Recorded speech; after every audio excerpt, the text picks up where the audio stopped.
Before this video gets underway, I'll say that it's a pretty big travesty that Elite Prospects does not have a picture of this guy on their website. Put some respect on the man's name and upload a file onto this page. But big shoutouts over to Bruce Boudreau because yesterday was the guy's birthday. He is now 69 years old, which is a very nice age to be. Born on January 9th, 1955, of course today it is January 10th.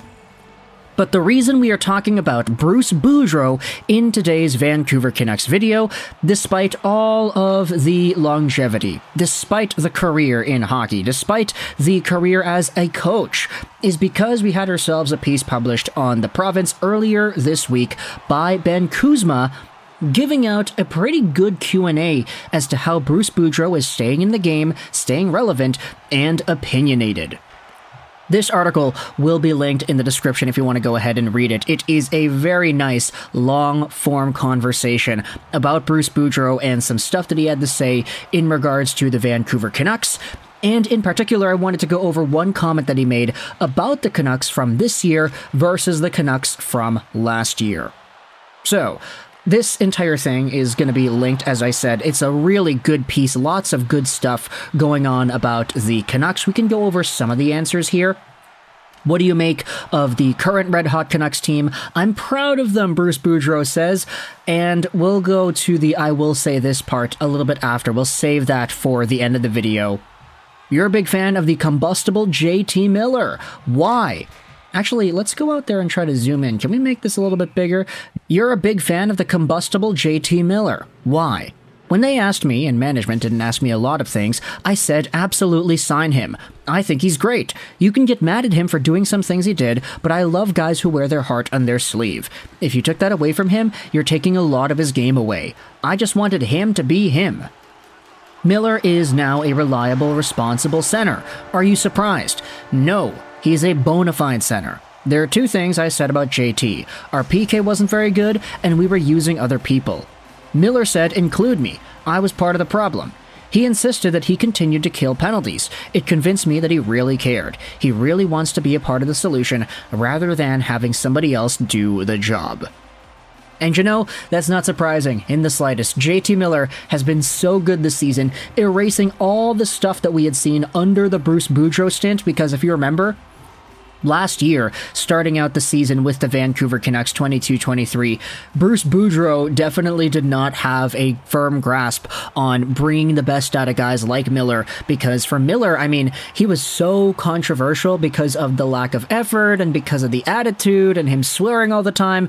It was a really big deal a year and a bit ago. So to see Miller become the beast that he is today, reforming himself back to 99-point form, this is absolutely great, and Boudreau is saying, yeah, I'm not surprised to see it. He is a very bona fide top-tier player. What amazes you with the poise and the progress of Quinn Hughes? Bruce Boudreau says this, we said we could use a right shot defenseman, and he practiced all summer on the right side. It showed how much he was trying to do whatever you want him to do, but he's so good on the left side. He improved his shot and can pass from either side. He's learned a lot and is an outstanding person. Now, the thing that I wanted to talk about in regards to this Vancouver Canucks interview was what Boudreau said about the Canucks and their current roster. I'm really proud of the Canucks, he says, yada yada yada. I will say this though.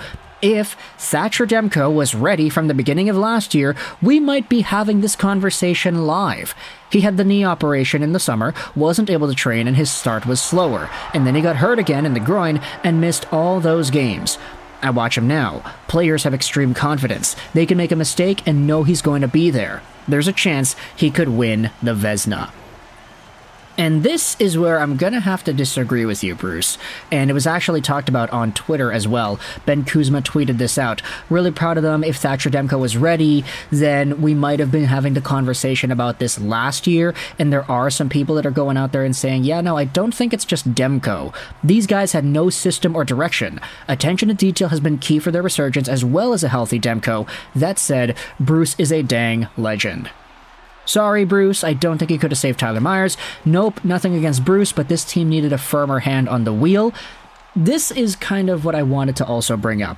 And here's the thing, if you head over to the NHL standings, and by the way, I love pulling this up now because seeing the Vancouver Canucks 2nd overall in the NHL in points and 3rd overall in points percentage, also beating the Rangers the other day, so they leapfrog them in that metric as well. Seeing Vancouver doing this well, being near the top of the NHL, this is not something that I think a lot of people would have expected. And if you go over to last year, I know this is kind of a flawed experiment because this right here, 22-23, does not encapsulate Bruce Boudreau's entire tenure. Half the year was spent with a different coach.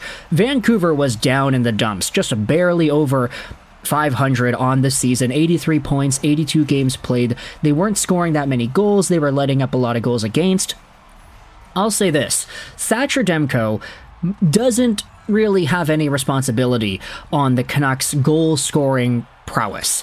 He would let in goals last year because he was injured, but Demko himself being called out as one of the things as to why Bruce Boudreau's stint didn't go as well as it could have, I think is a little bit incorrect. I do think that Boudreau's overall style and coaching ways on the Vancouver Canucks kind of faltered the team up front.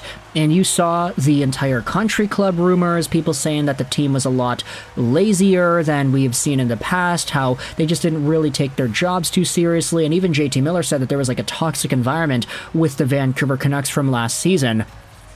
The coach is responsible for that, and to go out there and say, oh yeah, no, it's Demko. Like, if Demko was as good as he was last year, we would be having the conversation of Vancouver being good last year too. I disagree with that notion because I feel like Boudreau's overall influence on the rest of the team outside of just goaltending didn't bode itself well for what the Canucks wanted to do. Rick Tocchet is really good for this job because he is so in control. He is dominating every aspect of the Vancouver Canucks mentality and their systems. Bruce Boudreau is a lot more of a laid-back coach than Rick Tocchet, and that's not a bad thing. Like, Boudreau has had success coaching at the NHL level for years. He was such a long-tenured coach with Washington and Anaheim for a reason. And you remember when he was fired by the Minnesota Wild, a lot of Wild fans were pissed off. Like, why are we firing Bruce? He's not the problem. Bruce Boudreau is a good coach. And for Vancouver fans, a lot of us remember last year, there was a lot of harsh feelings, not towards Boudreau, but because of the way the Canucks themselves were dealing with this. A lot of fans like Boudreau, and I do too. He's a great dude to interview. He has great comments, and just his overall analysis and insight to the game, I think, is great. But just the way he phrased this entire conversation about Thatcher Demko, I don't think it's really accurate. I do think that Rick Tocchet has had a better handle on the way this team is able to progress and play their systems, play their way, enforce a proper mentality, and Bruce just wasn't cut for that kind of a role. So you can let me know your thoughts in the comment section below, how you feel about Bruce Boudreau saying this about the Canucks. If Thatcher Demko was ready from the beginning of last year, we might have been having the red-hot Canucks conversation last year too. Because he had the knee operation, because he wasn't able to train, because he was slower, and then he got hurt, that's why Boudreau says the team ended up struggling. And maybe it's not directly said in writing here from this quote, but I feel like by proxy there's an implication that's sort of saying, yeah, if Demko was only good last year, then we would have been a great team. And I disagree with that. So you can let me know your thoughts in the comment section below if you agree or disagree as well. Floor is open to all y'all Canucks fans who want to get involved in this Bruce Boudreau conversation. Again, happy belated birthday. The guy turned 69 yesterday, so hopefully he was able to celebrate well. And hopefully he gives us more interviews because this was a very good one. Again, article will be linked in the description if you want to go ahead and read it. It's from Ben Kuzma yesterday. I hope you enjoyed this. And bye.